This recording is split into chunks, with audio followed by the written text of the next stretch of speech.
Okay, so if we were to zoom out and look at a stronger bones plan, what does that look like? And this is the stuff I walk through in depth and at length, but I'll synthesize it down here. So the first step, you have to identify and address root cause issues of bone loss. If there are things that are damaging your bones or contributing to bone loss, you have to know what those things are. And actually, when you go get that bone density scan, remember, if you haven't gotten it, go get it. And then once you get it, that bone density scan is not telling you right now if you are still actively losing bone. So how do you find that out? Well, you go get a test called a serum CTX or a CT low peptide test. It's a blood test. And that test looks at the activity level of cells that are breaking down bone. And if that activity level is really high, that can be an indicator of active bone loss and a root cause issue that needs to be addressed. There's also the NT low peptide and urine NTX test. You get the second urine of the day for that. So those are two of the bone resorption tests that you would look at, but you also want to look at formation too. And there's a test called the P1NP, procollagen type 1 N-terminal propeptides, most sensitive marker for bone formation. And you always want to balance the two of those things and get them, at the same time. So that gives you a great picture, at least initially, of what's going on inside your bones at this point in time. Okay, so start there. Then you have to make sure you're getting the right nutrients to support, stronger, healthier bones through diet, through digestion, through absorption. You have to make sure that you're taking in the right nutrients in the right amounts, that you're actually absorbing those nutrients, and that those nutrients are making it to the cell level. All three of those things have to line up. And unfortunately, what I see even when people are eating healthy and they're eating, and they're eating and they're doing the supplementation stuff, they might not be hitting layer one. So it's hard for the rest of those things to align downstream. So if you notice things in your own digestive health that are off, small intestinal bacterial overgrowth, candida, low stomach acid, or maybe you feel like you've got too much stomach acid, and some of those other indicators, then you need to do a little bit more evaluation there to get to the root cause of what's going on and address those things. And then we need to focus on building. You need to build strength of body, strength of mind, strength of bone, and you need to do that in a way that prevents fracture and injury. So building strength of body, exercise. Exercise plays a massive role in your bone health. You need two different types of stimuli for your bones. You need muscle pulling on bone, and you need impact. The most effective interventions are going to use one or both in combination. Okay. And what happens is you've got this mechanical signal that's sending a chemical signal that's telling those bones to become stronger.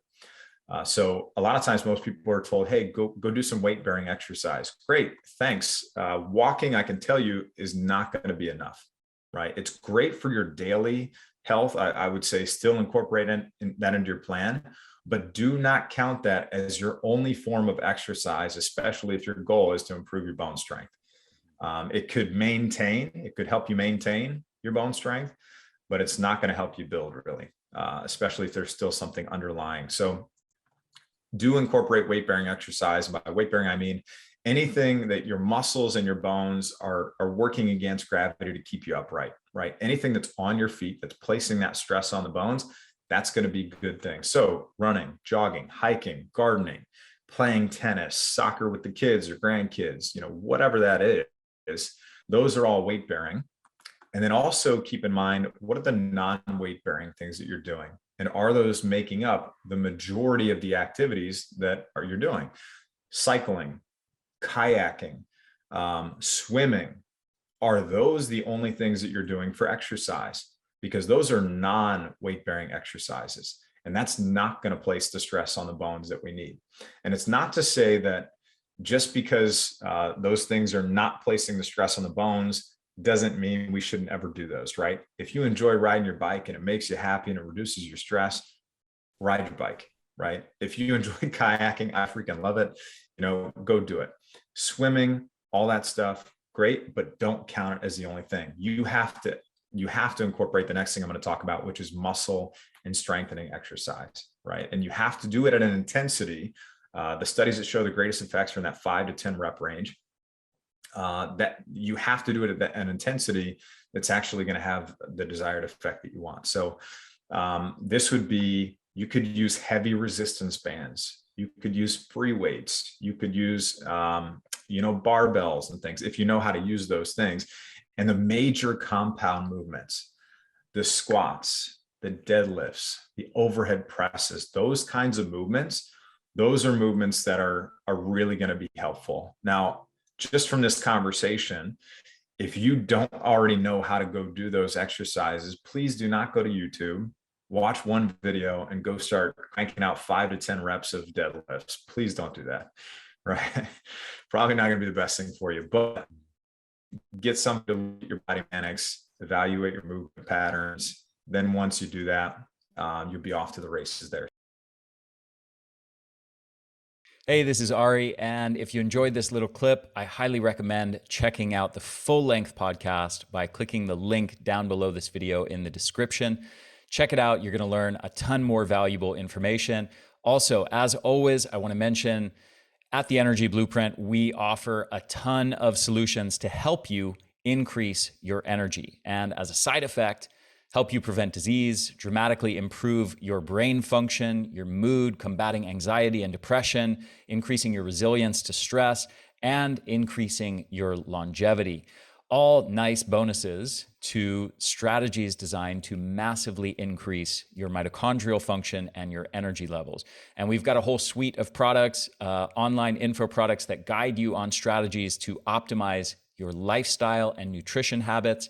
We've got an Eat for Energy course. We've got a brain course. We've got an advanced fat loss strategies course. We've got a breathing for energy course, which I highly, highly recommend. People just absolutely rave about that one in particular. And we've got a whole suite of supplements, mitochondrial formula, a brain formula, energy essentials and superfoods, which is our comprehensive multivitamin and multimineral and superfoods formula, and much, much more, actually. We've got, as of this moment in time, depending on when you're watching this, but as of this moment I'm recording it, I've got an amazing new anti-aging longevity formula on the way and an incredible new sleep formula that will be coming out in the next few weeks. Thank you for watching this. Again, full length link to the full length podcast is down below, and check out theenergyblueprint.com for our whole suite of products that can help you dramatically transform your energy levels. Talk to you soon.